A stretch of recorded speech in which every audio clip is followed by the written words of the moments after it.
Monsieur le conseiller départemental et maire de Sainte-Eulalie, cher Hubert Laporte, Madame la conseillère départementale, adjointe au maire de Carbon-Blanc, chère Valérie, Mesdames et Messieurs les adjoints et conseillers municipaux de Sainte-Eulalie et de Carbon-Blanc, Mesdames et Messieurs les représentants des autorités militaires, Monsieur l'adjudant-chef de gendarmerie de Carbon-Blanc, Monsieur le capitaine des sapeurs-pompiers de Bassins, et j'en profite pour saluer l'équipe qui vous accompagne aujourd'hui, messieurs les porte-drapeaux, messieurs les anciens combattants, Père Pascal, Madame la principale, Mesdames et Messieurs les directeurs des écoles et enseignants, chers enfants des écoles et collèges de Carbon-Blanc, Carbon-Blanais, Mesdames et Messieurs, il y a 70 ans, le 8 mai 1945, l'Allemagne capitulait sans condition devant les 4 puissances alliées,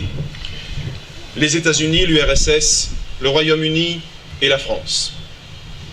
La guerre qui se termine alors ne ressemble pas aux guerres précédentes, car à la conquête de territoire s'est ajoutée la volonté de l'Allemagne nazie d'imposer son idéologie au peuple conquis, idéologie faite de violence, de haine, de racisme, d'antisémitisme.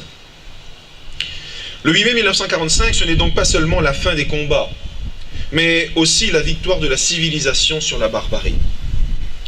Les peuples libérés par les Alliés entre le 6 juin 1944, date du débarquement en Normandie, et le 8 mai 1945, date de la capitulation allemande, l'ont bien compris. Pour eux, la victoire, c'est un départ, le départ de l'occupant.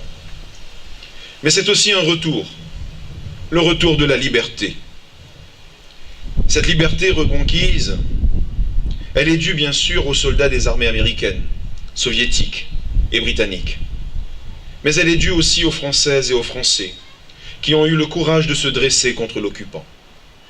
Certains ont rejoint le général de Gaulle et les Français libres et ont combattu aux côtés des Alliés. D'autres ont agi sur place et ont constitué cette armée de l'ombre qui a joué un rôle essentiel dans la libération de notre territoire.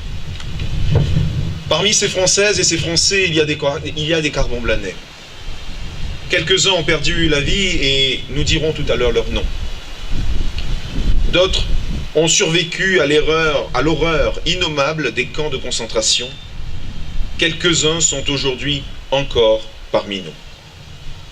Je voudrais citer ici Madame André Fischer et la remercier pour sa présence. Rescapée des camps de la mort, elle vient d'être nommée au grade de chevalier de la Légion d'honneur, suprême hommage de la nation à son courage et à son action combattante. Elle aurait pu recevoir cette décoration aujourd'hui à Bordeaux des mains du préfet. Elle a préféré qu'elle lui soit remise ici, à Carbon-Blanc, au pied de ce monument aux morts, où figure le nom de son père, Georges Bédécarax, mort en déportation.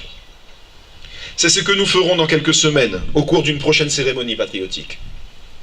Mais déjà, je me fais le représentant de tous les Carbon-Blanais, madame, pour vous féliciter et vous honorer. Je veux vous dire toute l'admiration que nous avons pour vous.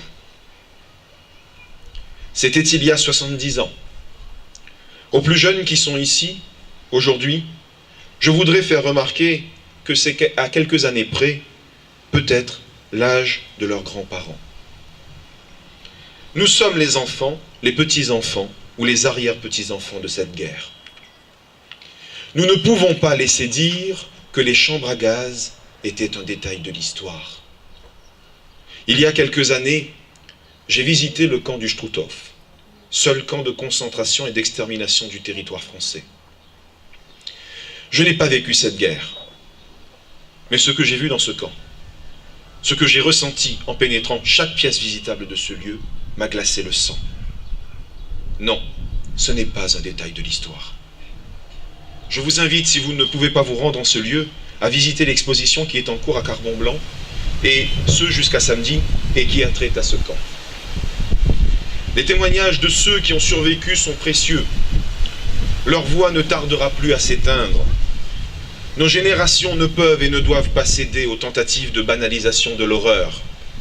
Alors, je vous invite, dès que l'occasion se présente, à écouter ceux qui peuvent encore témoigner, ceux qui peuvent encore raconter ce quotidien que nous ne pourrons jamais imaginer. À Carbon-Blanc, demain à 17 h, je vous invite à venir écouter des témoignages de ceux qui ont vécu cette guerre, ceux qui ont été déportés parce qu'ils ne correspondaient pas aux standards du Troisième Reich. Je vous invite également à venir voir cet exposé sur les fusillés de Souges, ce camp militaire qui fut le lieu d'exécution de nombreux résistants de la région bordelaise, qui se tiendra demain. La cérémonie d'aujourd'hui, ainsi que les différentes manifestations que notre commune organise cette semaine pour célébrer le 8 mai 1945, permettent à tous, et parmi eux, je l'espère, les plus jeunes générations, de se souvenir de ce moment capital de notre histoire.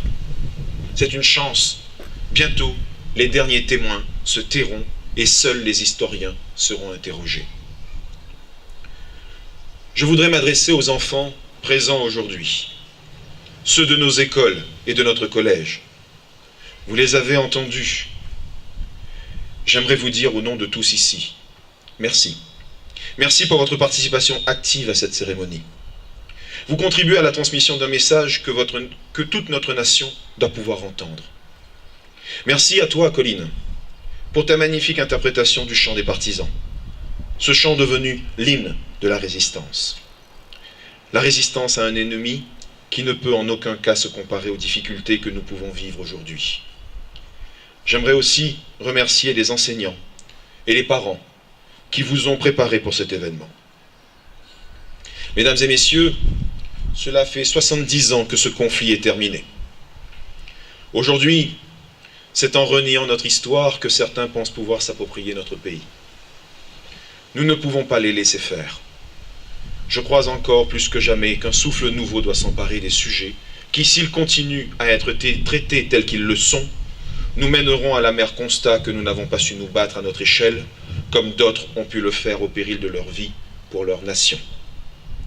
Merci à vous tous qui êtes venus nombreux pour vous souvenir et pour rendre hommage à tous ceux qui ont combattu pour nous permettre de vivre aujourd'hui dans un pays et une Europe libres et que nous devons maintenir pacifiés. Vive Carbon-Blanc, vive l'amitié entre Sainte-Eulalie et Carbon-Blanc, vive la République et vive la France.